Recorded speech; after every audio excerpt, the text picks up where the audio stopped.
अस्सलाम वालेकुम नाज़रीन, एक नई ड्रामा सीरीज़ रिलीज़ हुई है। संजय लीला भंसाली ने इसको रिलीज़ किया है, इसको प्रोड्यूस किया है और ये ड्रामा है 8 सीरीज़ पर मुश्तमिल।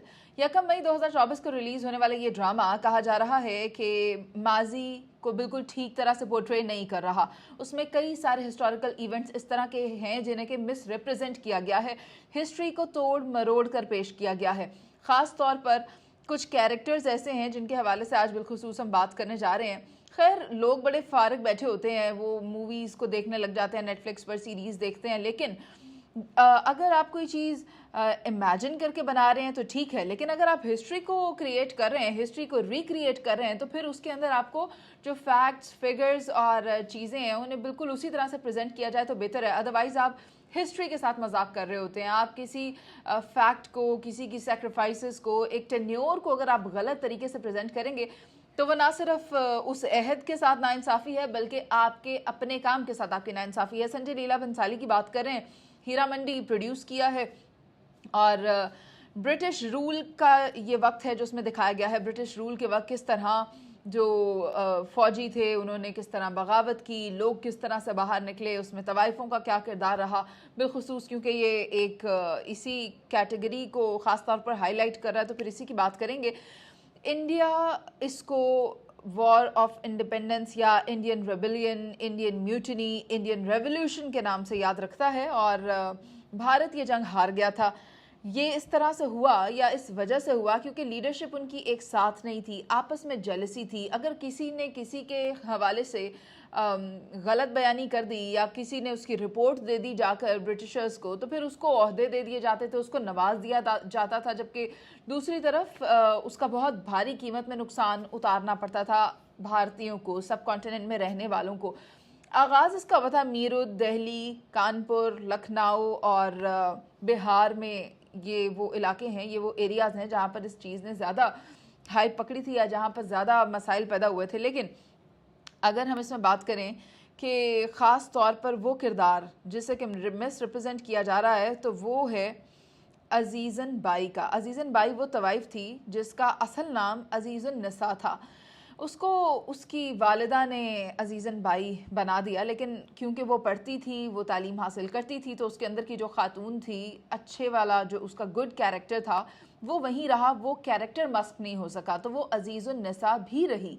वो पढ़ती रही और दूसरा काम जिस तरफ उसको उसकी वालिदा ने लगाया था वो भी करती रही। लेकिन संजय लीला भंसाली ने इस कैरेक्टर के साथ नाइंसाफ़ी कुछ यूँ की है कि ये बताया नहीं कि असल में उसने किया क्या था, उसकी सैक्रिफाइस क्या थी, उसकी कुर्बानी क्या थी। ब्रिटिशर्स की अगर आप बात करें तो ब्रिटिशर्स ने आज भी मेजर जनरल हेनरी हैवलॉक का मुजस्समा ट्रफाल्गर स्क्वायर में लगाया हुआ है, जबकि उसका मकबरा यहाँ लखनऊ में बना हुआ है। लखनऊ में आलम बाग में सर हेनरी हैवलॉक का मकबरा है।